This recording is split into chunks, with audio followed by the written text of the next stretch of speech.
The stagecoach lurched violently as it hit another rut in the frozen road, jolting Madeline Zachary awake with a start.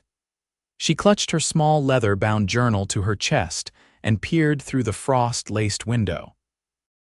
The Colorado landscape, that had seemed so promising in the letters from her soon-to-be husband, had transformed into a threatening expanse of white as the December blizzard intensified.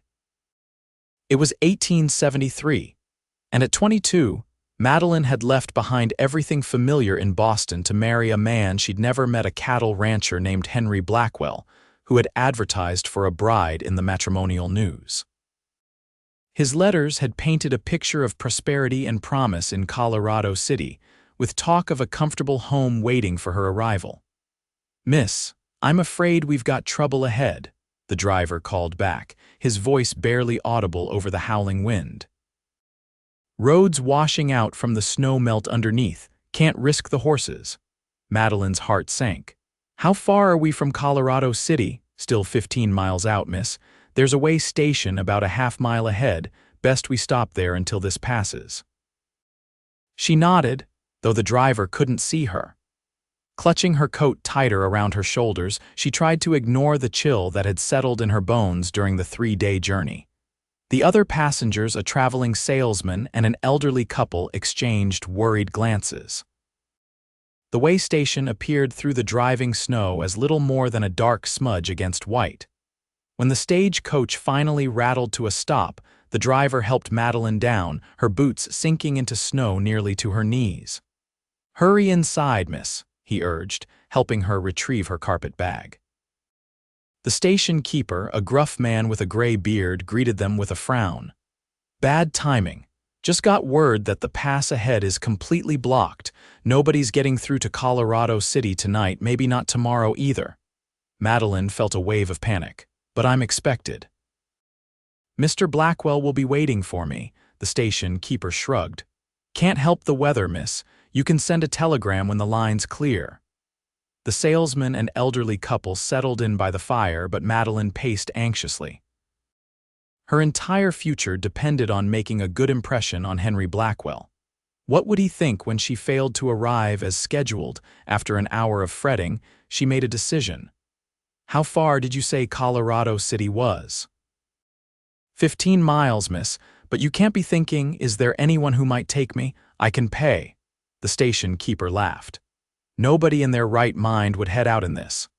Just then, the door burst open, bringing with it a swirl of snow and a tall figure wrapped in a heavy sheepskin coat.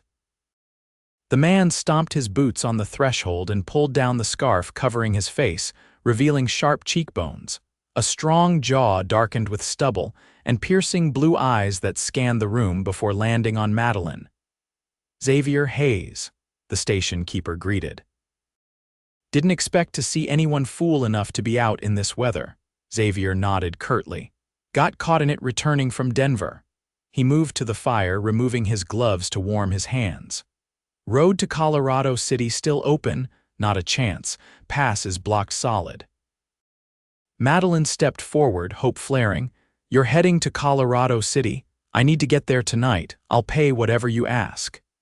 Xavier turned those intense eyes on her, taking in her city clothes and obvious exhaustion. "It's not about money, miss. It's about survival." "Nobody should be out in this storm, please," she persisted. "I'm to be married tomorrow. Mr. Blackwell is expecting me." Something flickered in Xavier's expression.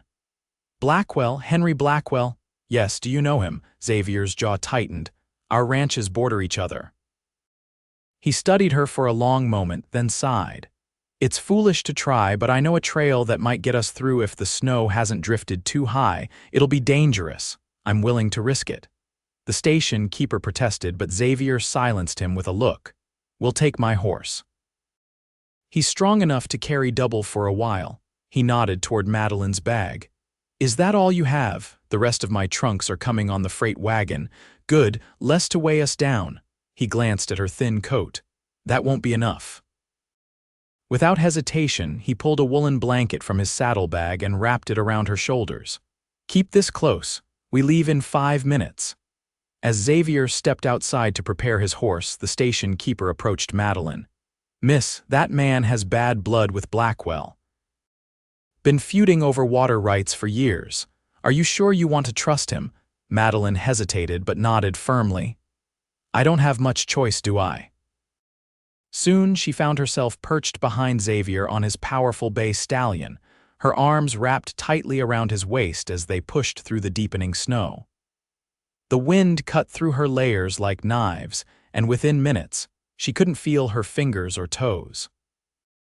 They rode in silence for what felt like hours, the snow falling so thick she could barely see beyond Xavier's broad shoulders.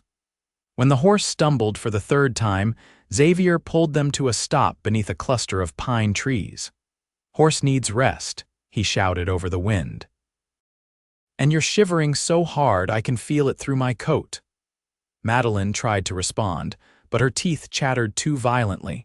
She hadn't realized how dangerously cold she'd become until they stopped moving. Xavier dismounted and helped her down, but her legs buckled beneath her. He caught her easily. "You're half frozen," he muttered, genuine concern in his voice. He led her and the horse deeper among the trees where the snow wasn't as deep and the wind less cutting. Tethering the animal, he quickly gathered branches and somehow managed to start a small fire. Madeline huddled near it gratefully, but she couldn't stop shaking. Xavier looked at her with growing alarm. "Your lips are blue." Without hesitation, he shrugged out of his heavy coat and moved behind her, wrapping both her and himself in its warmth. "What are you doing?" she managed to stammer. "Saving your life," he replied gruffly. "Body heat's the only thing that'll help now." He held her tightly against his chest, his warmth gradually seeping into her frozen limbs. As feeling painfully returned to her extremities, Madeline became acutely aware of the strong arms around her, the steady beat of his heart against her back. "Why are you helping me?" she whispered. "If you and Mr. Blackwell are enemies, I wouldn't leave a dog to freeze to death, much less a woman," Xavier interrupted. "Even if she is foolish enough to travel in a blizzard to marry Henry Blackwell." Something in his tone made her turn slightly to look at him. "What do you mean by that?" Xavier's expression darkened. "Nothing. Not my place to speak on it." They fell silent again, the only sounds the crackling of the small fire and the howl of the wind through the pines. Gradually, Madeline's shivering subsided. "Thank you," she said softly. "I think you saved my life." Xavier's arms tightened slightly around her. "You're mine now," he said, his voice low near her ear. Madeline stiffened. "I beg your pardon," a hint of a smile crossed his face. "My responsibility, I mean, at least until we reach Colorado City. I promise to get you there safely, and I will." She relaxed slightly, though something about his words and the intensity of his gaze stirred an unexpected warmth within her. "I'm sure Mr. Blackwell will reward you handsomely." Xavier's smile vanished. "I don't want anything from Blackwell." The way he spat the name confirmed the station keeper's words about their feud. Madeline wanted to ask more, but exhaustion overtook her, and she found herself drifting into sleep, feeling strangely secure in a stranger's arms. She woke to Xavier gently shaking her shoulder. "Storm's easing," he said. "We should move while we can." The sky had lightened to gray, and the snow fell more gently now. Xavier helped her onto his horse and mounted behind her, his arms reaching around to hold the reins. This time he kept her cradled against his chest, his coat wrapped around them both. "You're still too cold," he explained when she tensed slightly at their closeness. "And we've got at least 3 more hours of riding." As they traveled, Xavier gradually began to talk, pointing out landmarks mostly buried under snow, explaining how the trail they followed was an old Native American path that few white settlers knew about. "How did you learn of it?" she asked. "My mother was Ute," he replied simply. "My father was a trapper who settled here before the gold rush." This explained his dark hair and sun-darkened skin. In Boston, such heritage might have caused raised eyebrows, but Madeline found herself fascinated. "Both my parents died in a typhoid outbreak 10 years ago," he continued. "Left me the ranch, been building it up ever since." "And that's how your feud with Mr. Blackwell began, over the ranch." Xavier was quiet for a moment. Blackwell arrived 5 years ago, bought the land neighboring mine to the east. The problem is, my creek runs through his property before reaching mine. Last summer, he dammed it up during the drought, nearly cost me my entire herd. That sounds terrible, Madeline said carefully, not wanting to criticize her future husband yet troubled by what she was hearing. That's not all, Xavier added, his voice hardening. But like I said, it's not my place to talk about the man you're planning to marry. Before she could press him further, they crested a ridge and Colorado City appeared in the valley below, a collection of wooden buildings with smoke rising from chimneys. We made it, she breathed. Xavier nodded. Blackwell's place is on the other side of town. We'll be there in an hour. As they descended toward the town, Madeline felt a strange reluctance. The closer they got to her destination, the more questions swirled in her mind about Henry Blackwell and the man whose warmth had kept her alive through the night. They rode down the main street, attracting curious glances from townsfolk clearing snow from their doorways. Xavier guided his horse toward a large building with a sign proclaiming it the Colorado House Hotel. Blackwell will likely be waiting at the hotel, Xavier explained. It's where the stage would have delivered you. Sure enough, as they approached, a man burst through the hotel doors, his face reddening as he spotted them. He was older than Madeline had expected, perhaps 40, with a prominent belly straining his fine waistcoat and a thick mustache that didn't quite hide the downward turn of his mouth. "Miss Zachary," he called, striding toward them. What in God's name? He stopped short when he recognized Xavier.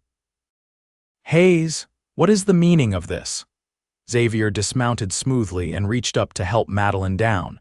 She noticed he kept his hand at the small of her back even after her feet touched the ground, a gesture that seemed both protective and possessive. "Your bride was stranded at the way station," Xavier said evenly. "The pass was blocked, but I knew another route." Blackwell's eyes narrowed.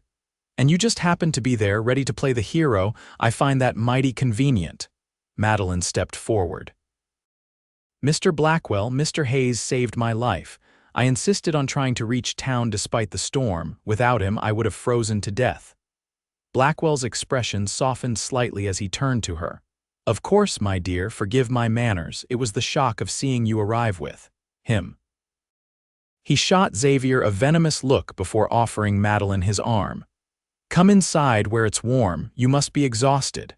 Madeline hesitated, suddenly reluctant to leave Xavier's side. "I should thank Mr. Hayes properly. I'll see that he's compensated," Blackwell cut in.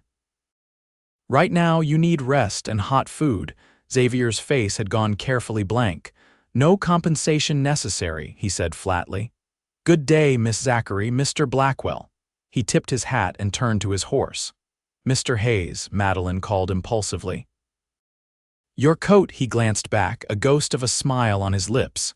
"Keep it for now. Weather's clearing." Without another word, he mounted and rode away, leaving Madeline feeling strangely bereft as Henry Blackwell ushered her into the hotel. Inside, a fire roared in the large stone fireplace, and several people turned to stare as they entered. Blackwell led her to a private table in the corner. "I've reserved a room for you upstairs," he said, his voice softening to what he clearly thought was a gentlemanly tone. "The storm delayed the preacher, but he should arrive by tomorrow afternoon. We'll be married directly, then head to the ranch." Madeline nodded, trying to muster enthusiasm.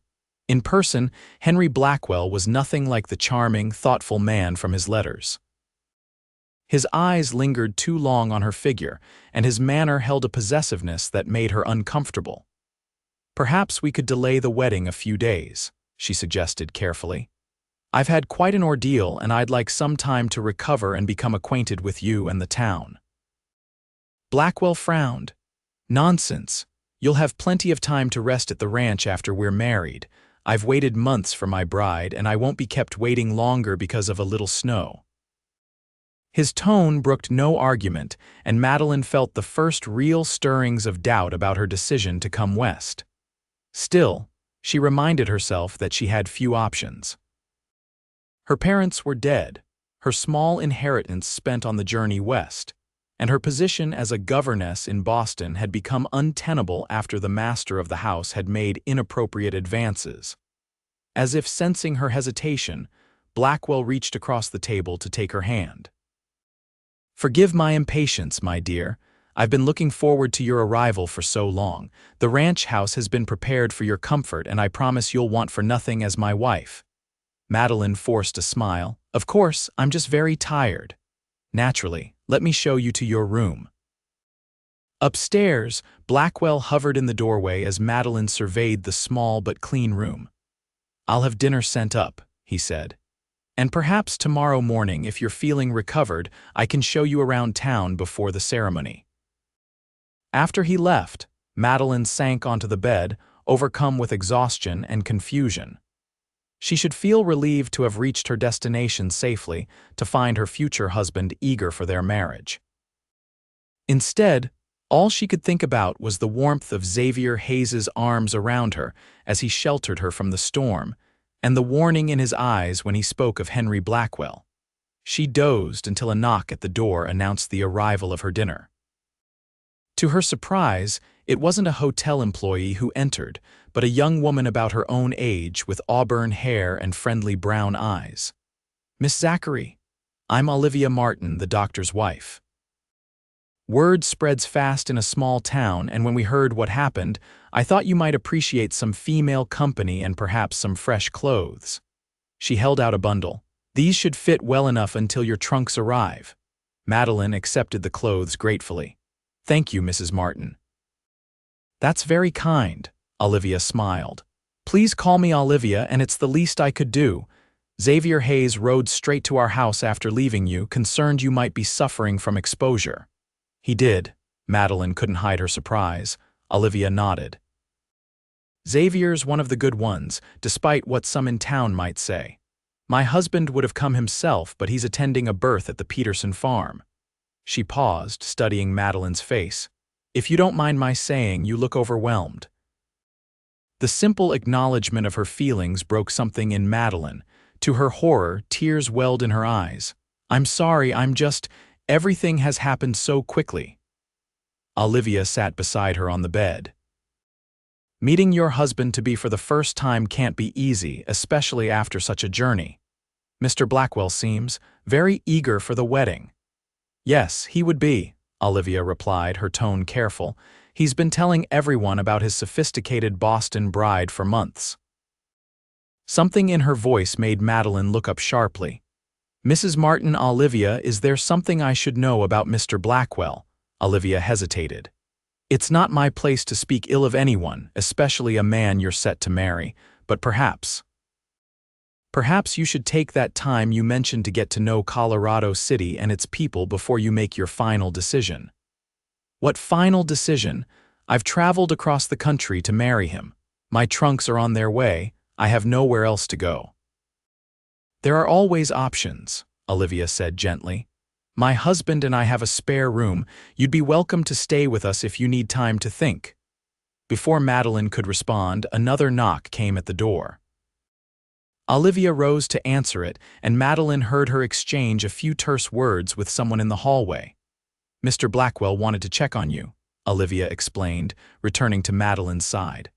"I told him you were resting and that I'd stay with you for a while." "Thank you," Madeline said sincerely. Olivia stayed for an hour, sharing stories about the town and its inhabitants. Madeline learned that Colorado City had grown rapidly in the past decade as ranching and mining brought prosperity to the region. She learned that Olivia had come west as a schoolteacher 3 years earlier and had married the town doctor within 6 months of her arrival. And she learned, through careful questions and Olivia's measured responses, that Henry Blackwell was not well liked in the community. He had money and therefore influence, but he was known to be ruthless in business and quick to anger. After Olivia left, promising to return in the morning, Madeline sat by the window watching night fall over the snow-covered town. Her gaze drifted to the mountains beyond, wondering which direction Xavier Hayes's ranch lay. She slept fitfully, troubled by dreams of being trapped in ice while a distant figure watched impassively. She woke early, Just as dawn was breaking and dressed in the clothes, Olivia had brought a simple blue wool dress that fit reasonably well. A soft knock at the door revealed not Olivia as expected, but Xavier Hayes. His presence in the hotel corridor startled her. "Mr. Hayes." "What are you doing here?" "Came to retrieve my coat," he said, though the coat in question was slung over his arm. "And to make sure you suffered no ill effects from yesterday's journey." Madeline glanced nervously down the hall. "Mr. Blackwell might not appreciate your visit." "Blackwell left for his ranch at first light, some problem with his cattle." Xavier's eyes searched her face. "You look troubled." "I'm fine," she said automatically, then hesitated. "Actually, I'm not sure that's true. I'm having doubts." Xavier's expression remained neutral. "About Blackwell." "About everything." She stepped back from the doorway. "Please come in. I shouldn't be entertaining a man alone in my room, but I need to speak with someone who will be honest with me." Xavier entered but remained standing near the door. "What do you want to know?" "Yesterday you started to say something else about Mr. Blackwell beyond the water dispute. What was it?" Xavier's jaw tightened. "It's not my place to interfere in your marriage plans." "Please," Madeline pressed. "I've traveled thousands of miles to marry a man I've never met, based on letters that painted him as kind and honorable. If you know something that suggests otherwise, I deserve to hear it." Xavier was silent for a long moment. "Blackwell's first wife died under unusual circumstances," he finally said. "Fell from her horse during a storm, according to him, but there were rumors." Madeline's stomach clenched. "What kind of rumors?" "That she was trying to leave him, that she'd been seen with bruises in the weeks before." Xavier's eyes met hers. "Nothing was ever proven, but his ranch hands talk about his temper. And this isn't his first attempt at finding a mail-order bride. The last one arrived from St. Louis 6 months ago, lasted 3 weeks before she fled in the night. No one knows where she went." Madeline sank onto the edge of the bed, her legs suddenly weak. "Why didn't anyone warn me? How could they? You arrived in the middle of a blizzard and are set to marry today." Xavier hesitated, then added more gently, "Most folks around here mind their own business. And Blackwell has money, which means power." Madeline pressed her hands to her temples, trying to think clearly. "I can't go through with it," she whispered, more to herself than to Xavier. "But I have nowhere else to go, no money left." Xavier moved closer, crouching down to meet her eyes. "That's not true. Olivia Martin told me she offered you a place to stay, and there's work in town for an educated woman. The school needs a teacher's assistant. You've been discussing my situation with Mrs. Martin." Xavier had the grace to look slightly abashed. "We're concerned, both of us." The simple admission touched Madeline deeply. Two virtual strangers showing more care for her welfare than anyone had in years. "Mr. Blackwell will be furious," she said softly. "Probably," Xavier agreed. "But you're not his property. You have the right to change your mind." A knock at the door made them both jump. Xavier moved swiftly to the window while Madeline composed herself and went to answer. It was Olivia, her expression changing from friendly to startled when she spotted Xavier. "Oh. I didn't realize Mr. Hayes was just checking on my health," Madeline explained quickly. "And returning his coat." Olivia's eyes moved between them, a knowing look crossing her face. "I see. Well, I came to invite you to breakfast, but perhaps actually," Madeline interrupted, "I've made a decision. I won't be marrying Mr. Blackwell today or ever." Olivia's relief was evident. "Oh, thank goodness, I've been worried sick about how to tell you." "Well, everything. Mr. Hayes has informed me of Mr. Blackwell's reputation." Madeline squared her shoulders. "If your offer of lodging still stands, I would be very grateful to accept it, at least until I can find work and a place of my own." "Of course it stands," Olivia said warmly. "John will be delighted. He was quite insistent I try to persuade you to reconsider the marriage." "We should leave quickly," Xavier advised, "before Blackwell returns." "But my trunks can be retrieved later," Xavier finished. "Right now. It's more important to get you settled somewhere Blackwell won't expect to find you." Within the hour, Madeline found herself in the Martins' cozy home on the outskirts of town, with her carpet bag, her only current possession, placed in a small but comfortable guest room. Xavier had left them at the hotel, saying he had business in town but promised to check on her later. Dr. John Martin, a kind-faced man with prematurely graying hair, welcomed her warmly. "Any friend of Olivia's is welcome here," he assured her. "And any woman wise enough to question Henry Blackwell's character before marrying him has my deepest respect." Over breakfast, the Martins outlined possible employment opportunities in town. The school could indeed use an assistant, but the position wouldn't be available until after the new year. The hotel sometimes needed help, but that would put her directly in Blackwell's path. The general store owner's wife was expecting their third child and might appreciate help with the books. Or, John added thoughtfully, you could consider a position as a ranch governess. The Wilsons have 4 children and have been searching for someone educated to tutor them. The Wilson Ranch is only 3 miles from Xavier's property, Olivia noted, with a hint of mischief in her voice. Madeline felt her cheeks warm. "I'm sure Mr. Hayes has been more than kind enough already." John and Olivia exchanged a look. "Xavier Hayes is one of the finest men I know," John said seriously. "He doesn't let many people close, but those he does, he protects fiercely." Before Madeline could respond, a commotion outside drew their attention. Through the window, they saw Henry Blackwell dismounting from his horse, his face contorted with rage as he stormed toward the Martins' front door. "He's found you already," Olivia said, alarmed. "Someone at the hotel must have talked." John rose calmly. "Let me handle this. Olivia, take Madeline to the back room," but Madeline stood her ground. "No, I need to face him myself. This is my decision, and I should be the one to tell him."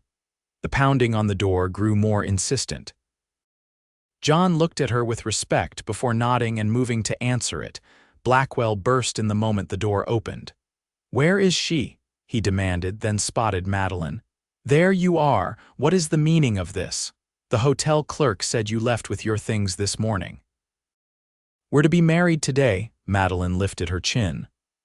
"I'm sorry, Mr. Blackwell, but I've decided not to go through with the marriage." Blackwell's face darkened. "Decided? You don't get to decide. We had an agreement. I paid for your passage west." "Which I will repay once I find employment," Madeline replied steadily. "But I cannot marry a man I do not know, especially when what I've learned gives me cause for concern." "Concern?" Blackwell's eyes narrowed, then widened with understanding. "Hayes, he's poisoned you against me."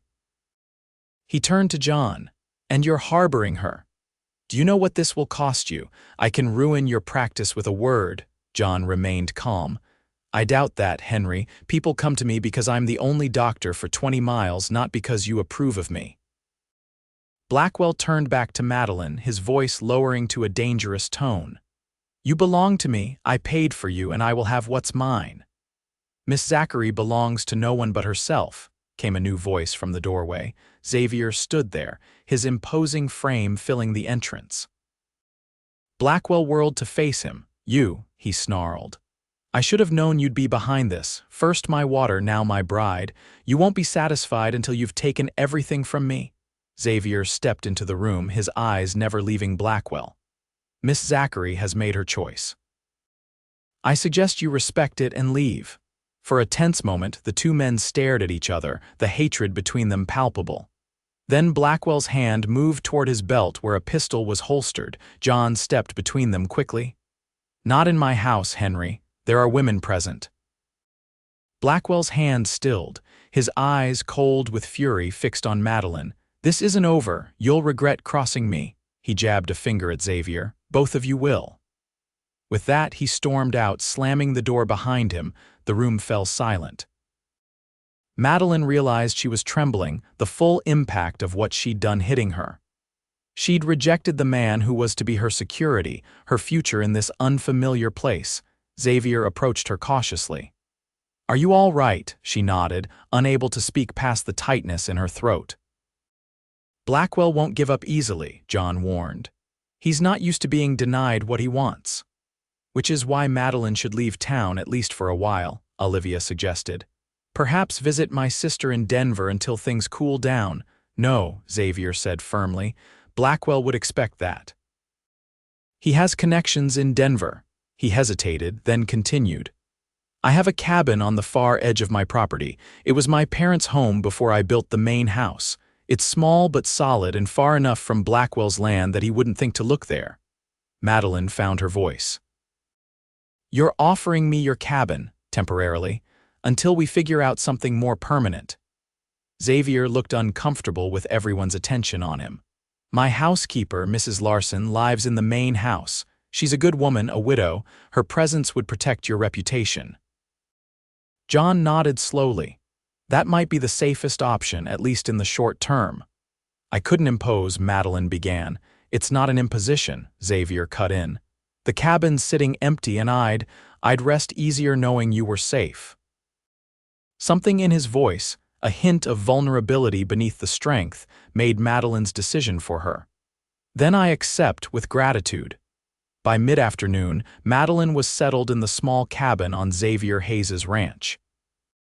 The journey from town had been tense, with both of them watchful for any sign of Blackwell, but they'd encountered no one on the snow-covered trail.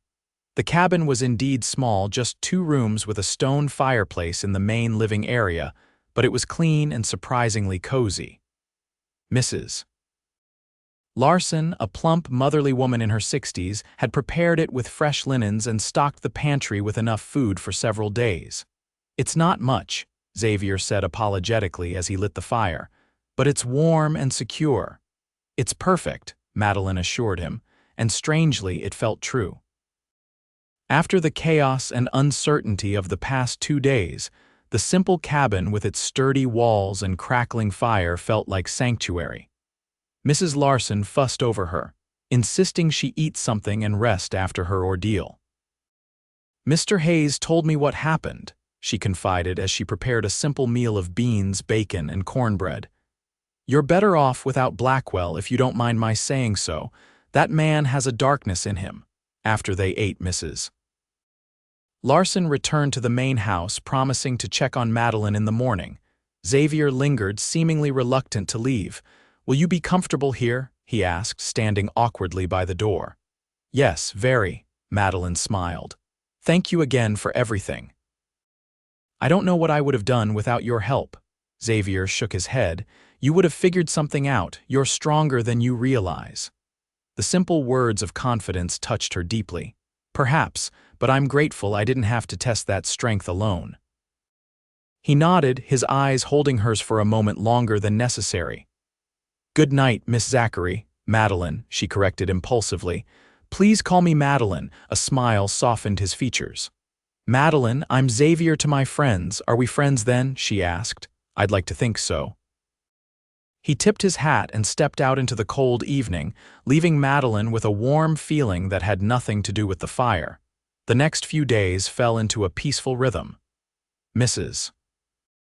Larson came each morning with fresh supplies and stayed for several hours, teaching Madeline about ranch life and sharing stories of the Hayes family. Xavier himself appeared each evening, ostensibly to check on her well-being, though their conversations gradually lengthened and deepened. She learned that his ranch, the Double H, was modestly successful, with a herd of 200 cattle and several prize horses that he bred and trained himself. He employed 4 ranch hands year-round and more during roundup season. Unlike many ranchers, he maintained respectful relations with the local Ute people, honoring his mother's heritage. 5 days after her arrival at the cabin, Xavier brought news. Your trunks arrived on today's stage, he said as they sat by the fire after dinner. I've arranged to have them delivered here tomorrow, and there's a letter for you from Boston. Madeline accepted the envelope eagerly. It was from her former employer, Mrs. Wellington, and contained both concern for her welfare and news from the household she'd left behind. Good news. Xavier asked when she finished reading, just updates from my old life. Madeline set the letter aside. Nothing important. You don't miss Boston? She considered the question seriously. I miss certain aspects, the libraries, the concerts, but not much else. I was alone there, just as I am here. You're not alone here, Xavier said quietly. Madeline looked up, meeting his intense gaze. No, I suppose I'm not. The air between them seemed to thicken. Xavier leaned forward slightly, then caught himself and stood abruptly. I should go. It's getting late. Madeline rose as well. Of course, thank you for bringing the letter. He paused at the door. There's another matter. John Martin rode out this afternoon. Blackwell's been making trouble in town, spreading rumors about you, claiming you stole from him before leaving. Madeline gasped. That's absurd. No one believes him, Xavier assured her. But he's trying to damage your reputation, make it difficult for you to find work or acceptance in Colorado City. Why, what possible benefit could that give him? Xavier's expression darkened. Control. If he can't have you, he wants to ensure no one else will help you. He wants you desperate, with nowhere to turn except back to him. The thought sent a chill through her.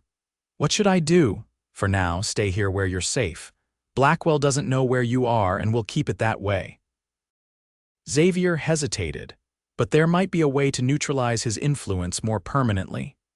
How? I've been thinking about it. Blackwell's power comes from his money and the fact that he holds mortgages on several businesses in town. But his reputation is vulnerable, especially regarding what happened to his first wife. Madeline frowned. Are you suggesting we spread counter-rumors? I couldn't stoop to that level. No, nothing like that. Xavier ran a hand through his hair. I'm suggesting we find the truth. His first wife had a sister in Kansas City. I've sent a telegram asking her for information, and I've made inquiries about the bride who fled 6 months ago. Why would you go to such lengths to help me? Xavier looked away. Because no one helped Victoria Blackwell until it was too late. And because, he trailed off, because, Madeline prompted softly. He met her eyes again. Because from the moment I found you shivering at that way station, something in me knew I couldn't let any harm come to you. The raw honesty in his voice made her breath catch. I'll return tomorrow with your trunks. After he left, Madeline sat for a long time staring into the fire, her thoughts a confusing whirl. She'd come west to marry one man and now found herself increasingly drawn to another. A man who had shown her more kindness and respect in a few days than Henry Blackwell had in months of correspondence. But was she merely transferring her need for security from one man to another? And what of Xavier's feelings? Was his protectiveness born of genuine affection or simply his sense of honor? These questions occupied her mind as she prepared for bed. Outside, the wind picked up, whistling around the cabin's eaves and reminding her of the night she'd spent in Xavier's arms beneath the pines. The memory brought a flush to her cheeks. The next morning dawned clear and cold. Mrs. Larson arrived with fresh eggs and milk, and news that heightened Madeline's anxiety.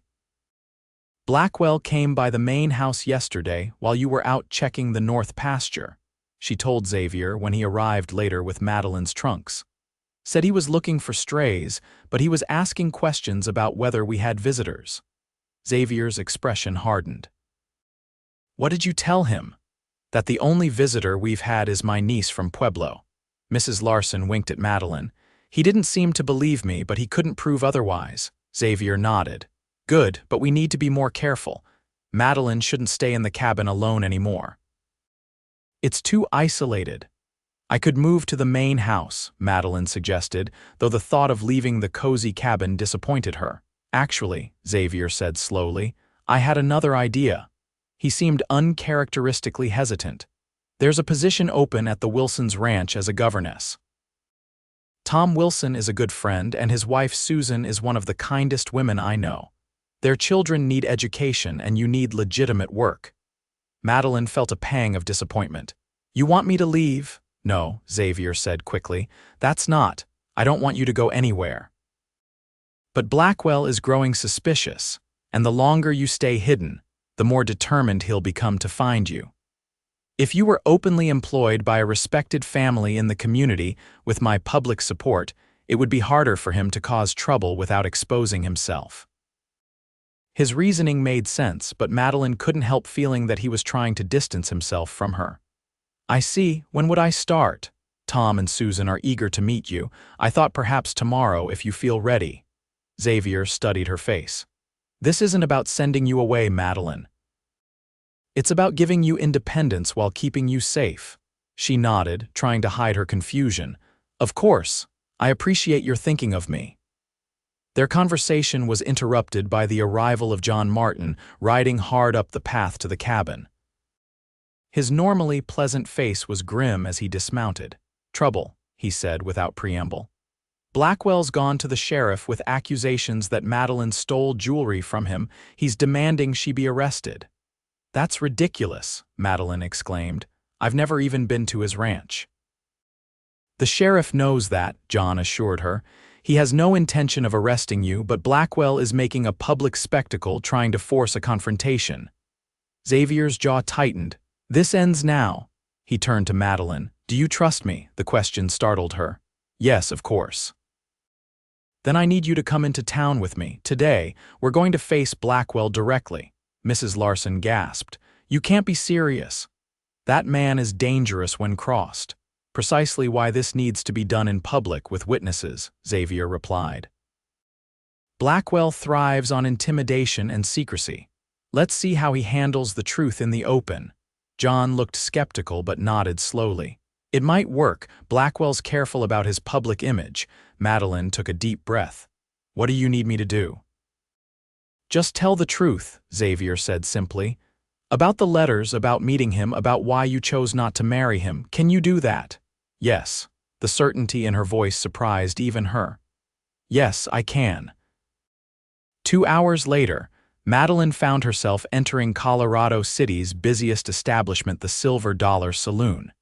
It wasn't the sort of place a respectable woman would normally be seen, but today was different. Word had spread rapidly that Henry Blackwell was there, publicly denouncing the woman who had jilted him and demanding justice. Xavier entered first, followed by Madeline and then John Martin. The room fell silent as they walked in, all eyes turning to them.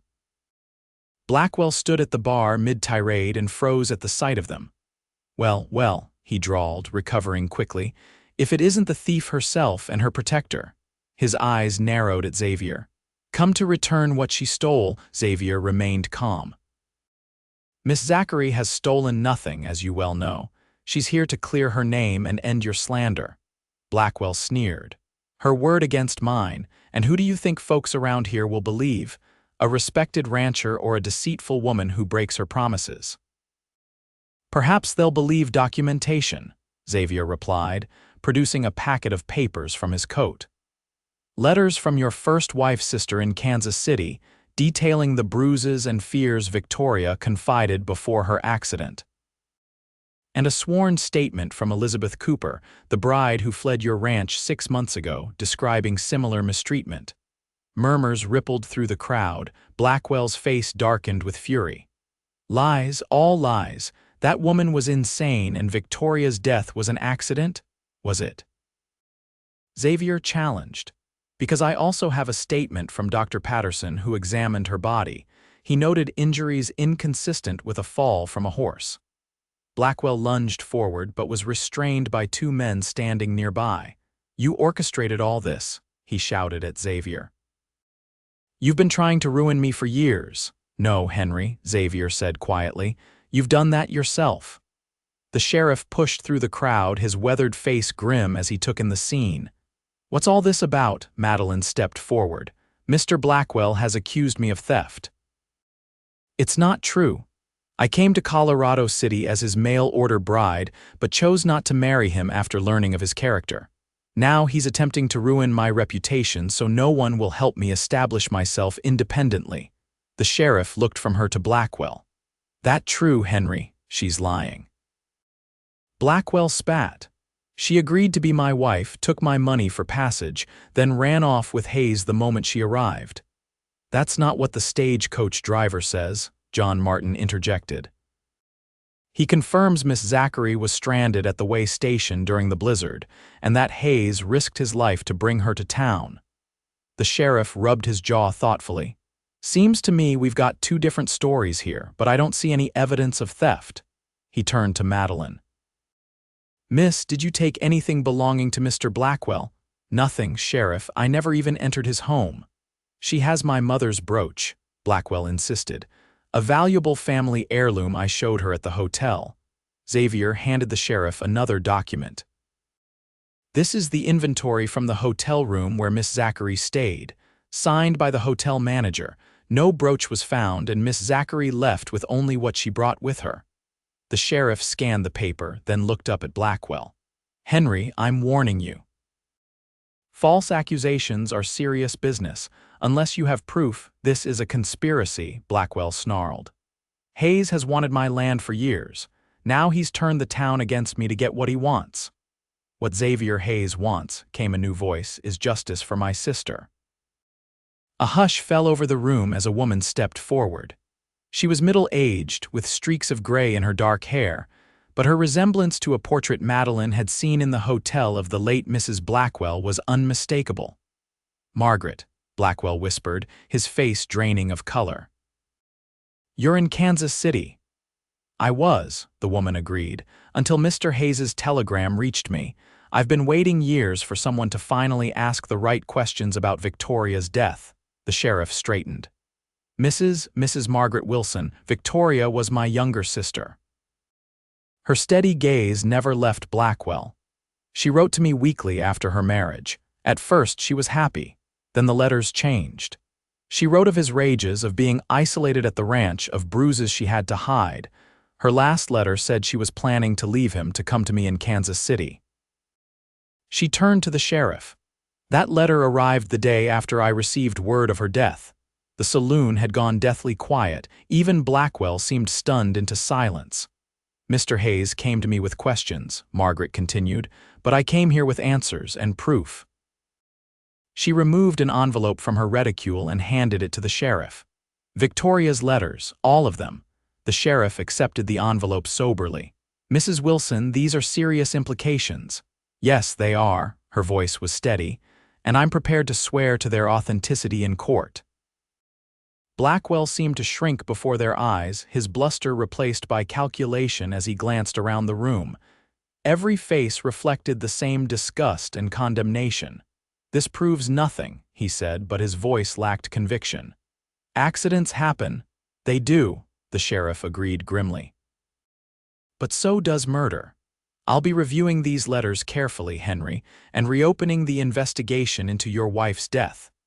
Blackwell's eyes darted around the room like a cornered animal's. Suddenly, he shoved past the men nearest him and bolted for the door. The sheriff moved to follow, but Xavier was faster, catching Blackwell by the collar and slamming him against the wall. "Running won't help you," Xavier said, his voice deadly quiet. "Face what you've done." The sheriff pulled Xavier back, giving him a warning look. "I'll handle this." He turned to Blackwell. "Henry Blackwell, I'm placing you under arrest pending investigation into the death of Victoria Blackwell and on charges of making false accusations against Miss Zachary." As the sheriff led a subdued Blackwell away, the tension in the room broke. People surged forward to speak with Margaret Wilson, while others approached Madeline with words of support and apology. Xavier moved to Madeline's side. "Are you all right?" She nodded, still processing everything that had happened. "How did you find her so quickly?" "I've suspected the truth about Victoria's death for years, but never had enough evidence to pursue it. When you told me about Blackwell's letters and how different he was in person, it confirmed my suspicions about his pattern." Xavier's eyes were solemn. "I couldn't let history repeat itself." Madeline felt overwhelmed by the depth of his concern. "Thank you doesn't seem adequate. You don't need to thank me. You stood up to him yourself with courage I've rarely seen." His admiration was evident in his voice. Margaret Wilson approached them, her eyes warm as she took Madeline's hands. "I understand you're the woman who had the sense to reject Henry's proposal." Madeline smiled weakly. "I had help seeing the truth." Margaret nodded toward Xavier. "Good men are rare treasures, Miss Zachary. My sister wasn't fortunate enough to find one before it was too late." She squeezed Madeline's hands. "I'm staying at the hotel for the duration of the investigation. I'd be honored if you'd join me for tea tomorrow." After she left, Olivia Martin appeared, hugging Madeline tightly. "You were magnificent. The whole town is talking about your bravery." "I don't feel very brave," Madeline admitted. "Just relieved." "Brave people rarely recognize their own courage," John Martin observed, joining them, but everyone else saw it clearly today. The next hours passed in a blur as townspeople came forward to introduce themselves and offer support. The hotel manager apologized for not protecting her better from Blackwell. The general store owner offered her credit until she was established. And Tom and Susan Wilson, the couple Xavier had mentioned regarding the governess position, invited her to dinner the following evening to discuss the role. By the time they left the saloon, evening was falling. Xavier insisted on escorting Madeline back to his ranch, where they found Mrs. Larson waiting anxiously for news. "It's over," Xavier told her, summarizing the day's events. "Blackwell's in jail, and the sheriff is reopening the investigation into his wife's death." "Thank the Lord," Mrs. Larson breathed, crossing herself. "That man has cast a shadow over this community for too long." She turned to Madeline. "You must be exhausted, dear." "I've prepared supper in the main house for all of us." Madeline hadn't realized how hungry she was until the aroma of Mrs. Larson's beef stew reached her. They ate in Xavier's dining room, her first time in the main house, a comfortable, well-built structure that reflected its owner's practical nature while revealing touches of refinement in the polished furniture and well-stocked bookshelves. After dinner, Xavier invited her to the study while Mrs. Larson cleared the table. "There's something I want to show you," he said, leading her to a desk by the window. He opened a drawer and removed a small leather portfolio. "These are the water rights to the creek that runs between our properties," he explained. The original agreement from when the land was first divided gave equal access to both ranches. Blackwell ignored that when he dammed the creek last summer. Madeline studied the documents with interest. "So legally, he had no right to restrict your water." "None." "But without the original papers, it was his word against mine, and he had more influence with the territorial judges." Xavier smiled grimly. "That won't be the case anymore." "What will happen to his ranch now?" Xavier shrugged. "If he's convicted, it will likely be sold to settle his debts. Several of the smaller ranchers who border his land might buy pieces of it, and the creek will flow freely again." His eyes held hers. "Just as you should be free to choose your own path forward." Madeline felt a surge of gratitude mixed with something deeper, something that had been growing since that first night when he wrapped her in his coat and sheltered her from the storm. "I'm meeting with the Wilsons tomorrow about the governess position," she said. "I think it might be perfect for me," Xavier nodded. "They're good people. Their ranch is about 5 miles west of here." He hesitated. "Close enough that we might still see each other if you wished." The careful way he said it, with hope barely contained beneath his usual reserve, gave Madeline courage. "I would like that very much." Their eyes met, and this time neither looked away. Slowly, Xavier reached out to take her hand, his touch gentle but sure. "Madeline, I know we've known each other only a short time, but the study door opened as Mrs. Larson entered with coffee, then stopped short at the sight of their joined hands. "Oh, I beg your pardon, I didn't mean to interrupt." Xavier reluctantly released Madeline's hand. "It's fine, Mrs. Larson, coffee would be welcome." The moment had passed, but something had shifted between them, an acknowledgement of feelings that could no longer be ignored. Later, as Xavier walked Madeline back to the cabin in the moonlight, a comfortable silence enveloped them. At her door, he paused. "Whatever you decide about the Wilsons' offer, know that you'll always have a place here," he said softly. "Not out of charity or protection, but because in just these few days you've become important to me." Madeline's heart quickened. "And you to me." His eyes searched hers for a long moment before he slowly bent and pressed his lips to her forehead in a kiss so gentle it brought tears to her eyes. "Good night, Madeline.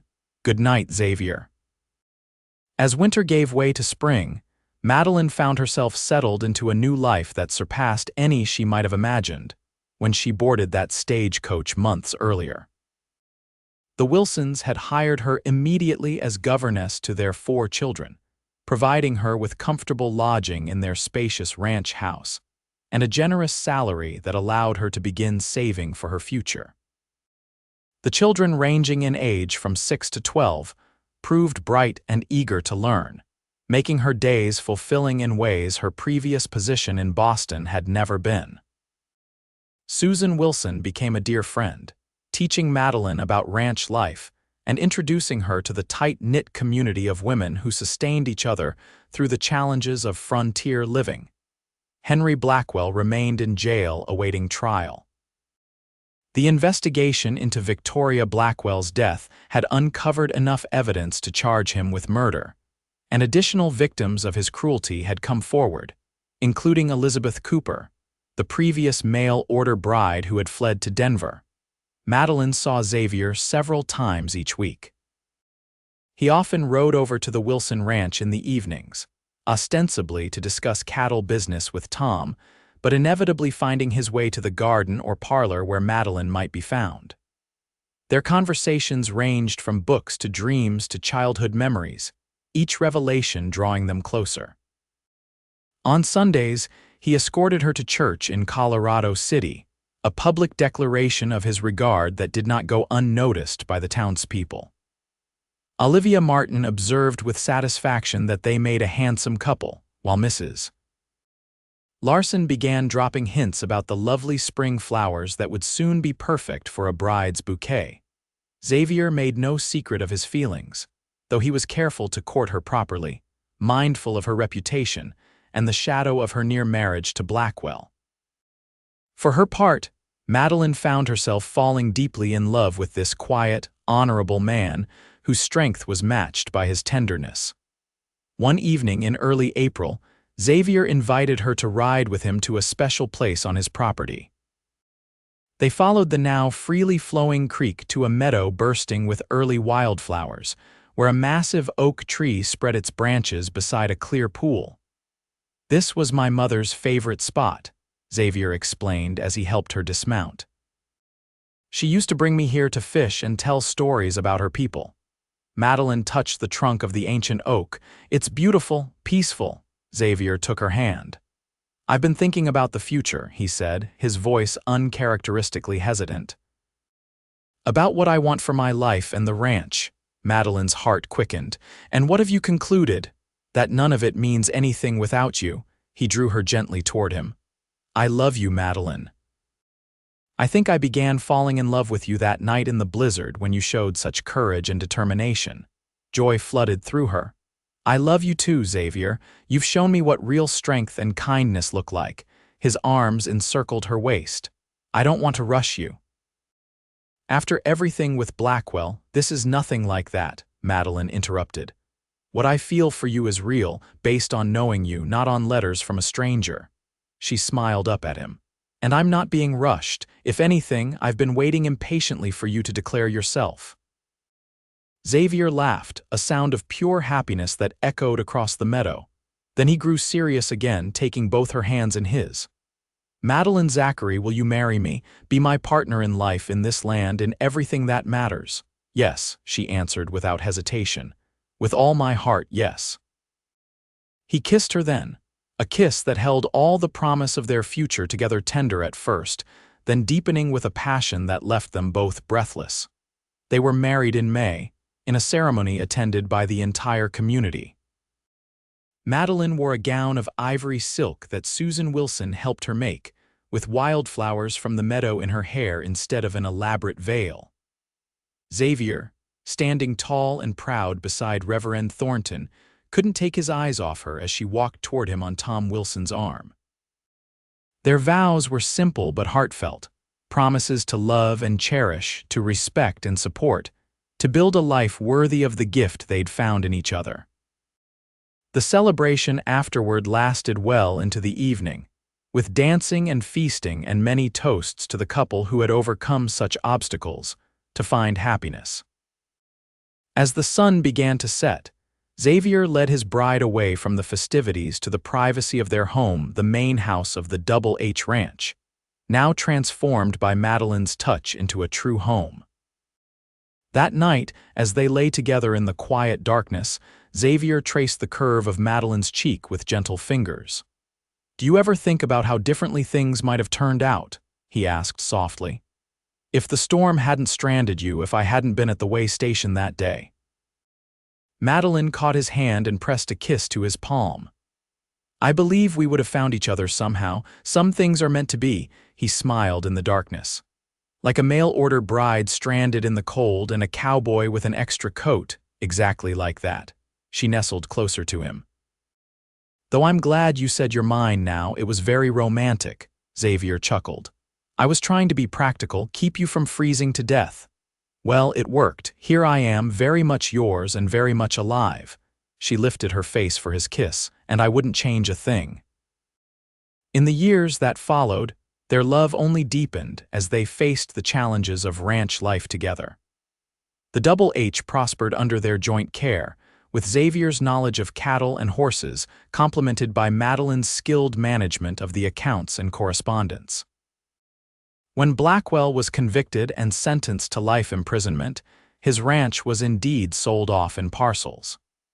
Xavier purchased the section containing the disputed creek, ensuring it would never again be dammed or diverted. On that land, they built a small schoolhouse where Madeline taught the children of their ranch hands and neighboring families, fulfilling her passion for education while remaining close to home. Their first child, a son they named William after Xavier's father, arrived a year after their marriage. He inherited his father's strength and his mother's quick mind, toddling after Xavier from an early age, eager to learn everything about ranch life. 2 years later, they welcomed twins, a boy and girl, James and Catherine, who filled the house with laughter and mischief. On cold winter nights, when the wind howled around the eaves and snow blanketed the land, Xavier would tell their children the story of how he met their mother, of a brave woman who traveled across the country alone, of a blizzard that nearly claimed her life, and of the moment he wrapped her in his coat and knew, somehow, that she would change his life forever. And Madeline would smile, remembering her own fear and uncertainty during that journey west, marveling at how what had seemed like disaster had led her to greater happiness than she had ever dreamed possible. In Xavier's arms, she had found not just shelter from a storm, but a love that would warm her for all the days of her life. On their 10th wedding anniversary, they returned to the meadow by the oak tree, bringing a picnic and watching their children play by the creek that had once divided their land but now united it. "Any regrets?" Xavier asked, his arm around her shoulders as they sat beneath the tree. Madeline leaned into his embrace, watching their son's attempt to catch minnows while their daughter wove wildflowers into a crown. "Not one," she answered truthfully. "Every step, even the difficult ones, led me here, to you and our children and this life we've built." Xavier kissed her temple, his voice warm with emotion. "When I said you're mine now all those years ago, I had no idea how completely you would claim my heart in return." Madeline turned in his arms to face him, seeing in his eyes the same love that had sustained them through a decade of joys and challenges. "We belong to each other," she said softly. "That's the greatest gift of all." As the afternoon sun filtered through the oak leaves, casting dappled shadows over their family, Madeline silently thanked the storm that had stranded her, the coat that had warmed her, and the man who had saved not just her life but her future. What had begun as a desperate journey toward an unknown destiny had become the greatest adventure of all, a life built on love, trust, and the courage to choose one's own path. And in the laughter of their children, in the strength of Xavier's embrace, in the peace of the land they tended together, Madeline found the answer to every prayer she had never dared to voice. This was home, this was love, this was where she was always meant to be.